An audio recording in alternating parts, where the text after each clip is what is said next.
ចាសួស្តីបងប្អូនពីសួនសង្កាហ្វាមទីបន្ទាយចាបងប្អូនថ្ងៃនេះបង្ហាញសកម្មភាពកូនប្រុសចាប្រពៅនេះចា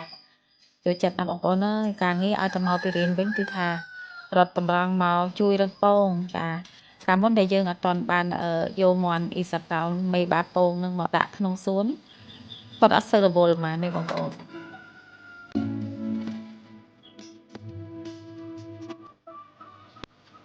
ចាហើយឥឡូវតាំងពីនឹងខ្ញុំយកមន់អ៊ីសាប្រោនមកដាក់ក្នុងសួនមកគឺថាចេញពីរៀនមិនទាន់ទេបងប្អូន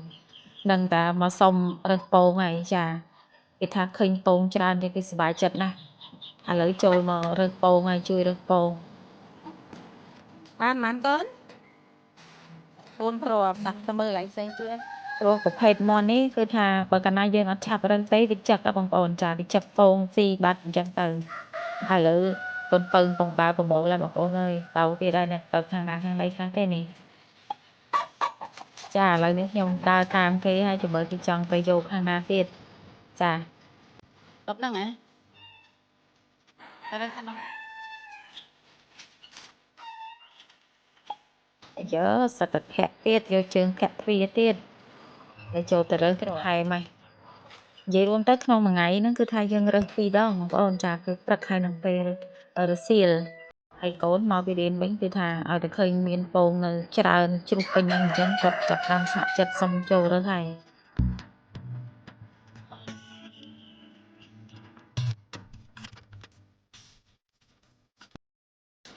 ចេញមកវិញបងប្អូនចេញមកវិញហើយរើសនៅច្រើនកន្លែងទៀតអញ្ចឹងនឹងខ្ញុំក៏បង្ហាញត្រួសពីសកម្មភាពកូនពៅហ្នឹងក៏ចូលចិត្តណាស់ប្រភេទមន់រើសពងនេះបងប្អូនចាមន់នេះសង់ជាមួយមនុស្សទៀតណាបងប្អូនហើយបងប្អូនយកទៅចិញ្ចឹម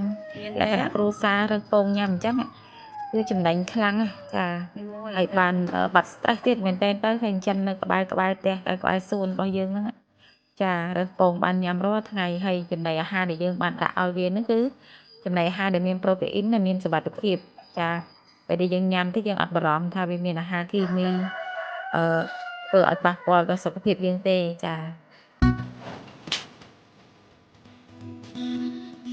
បន្ទាប់ពីរើសពងហើយនឹងកូនយកមកដាក់នៅក្នុងបន្ទប់ដែលយើងប្រមូលពងហ្នឹងដាក់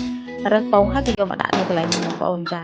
3ថ្ងៃអី4ថ្ងៃអីហើយយើងចាប់ផ្ដើមយកទៅដាក់ទូភ្ញាស់ម្ដងបងប្អូនចាបើសម្រាប់ពងដែលកូនប្រុសពៅកំពុងតែរើសនេះគឺអត់អាចយកចូលទូភ្ញាស់ទេបងប្អូនដោយសារយើងអត់មានឈ្មោះជាន់ទេ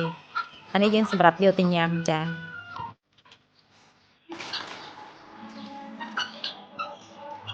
សម្រាប់វីដេអូថ្ងៃនេះមានតែប៉ុណ្្នឹងទេបងប្អូនអរគុណច្រើនសម្រាប់ការតាមដានទស្សនាវីដេអូនេះខ្ញុំពីដើមដល់ចប់ចាអរគុណសូមគោរពលា